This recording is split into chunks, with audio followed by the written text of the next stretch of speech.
if you're offering words of wisdom to someone in the genuine attempt to help and they treat that with contempt, then shut up.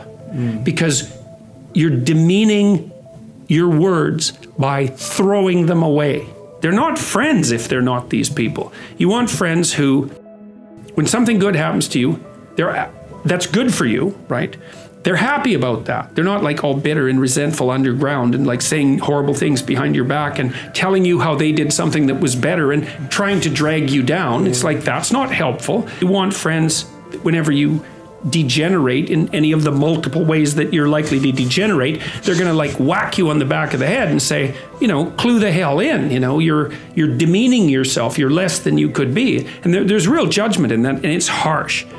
And then when something bad happens to you and you go to them and you say, look, this terrible thing happened to me, first of all, they don't try to top it with some like horrible thing that happened to them because they don't have the patience to listen. And second, they're not secretly gloating about the fact that catastrophe finally befell you. It's like they're actually hurt by it. And that chapter's an injunction is like, take a look at the people that are around you. And if they're not on the side of what's good for you, then walk away. Because, well, first of all, that's best for them too. If you put up with that, all you're doing is enabling it. It's like, well, it's okay that you mistreat me in a way that's harmful to me and everyone else. It's like, actually, no, that is not okay. It's not the least bit okay. That doesn't mean you shouldn't try to help someone when they're down. What if it's your family? Sometimes someone's on an incorrigible path. Yeah. Like, there's just nothing you can do. You know, maybe they're aiming down. Yeah. They're aiming down hard. Yeah. And they're bitter, and everything they do is to produce misery, virtually everything. And you have to detach yourself from that. It's like, I always think about it from the perspective of a lifeguard. So if you're training to be a lifeguard, one of the things that you're trained to do is to approach someone who's drowning and panicking. And the way you approach them is you put your foot out between you and them, and you push forward with your hands with your foot out. And you basically tell them if they're flailing about, you say, look, I'm here to help, but you have to calm down. And then if they cling to you, like in panic, you push them away. You think, well, that's pretty damn cruel, because what if they drown? It's like, yeah, what if you both drown? That's like not helpful. You're there to rescue them. They take you down. You're both dead. It's like fail, right? So you say, look, quit panicking. I'll help you out, but I'm not drowning along with you. It's like, well, it's the same with someone in your family. It's like, if they're on a downward path and you've done your best, you know, you've made your efforts, and they're not paying attention.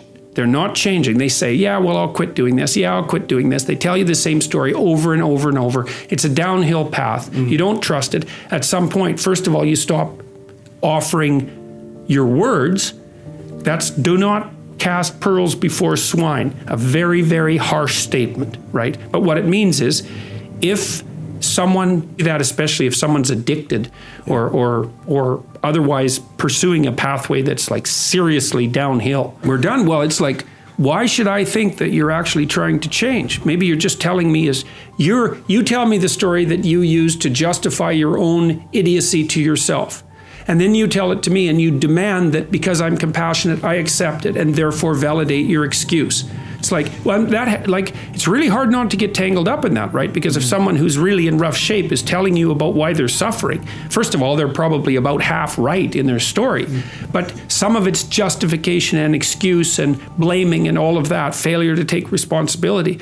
It's really hard to stand up and say, no, I don't buy that. No, I don't buy that. No, you're wrong about that. You have to be a brutal bastard in order to do that. But hey, sometimes like surgery is brutal, right? It's brutal, but we're going to cut you open and we're going to rip out part of your body or whatever. Right, exactly. Right, precisely.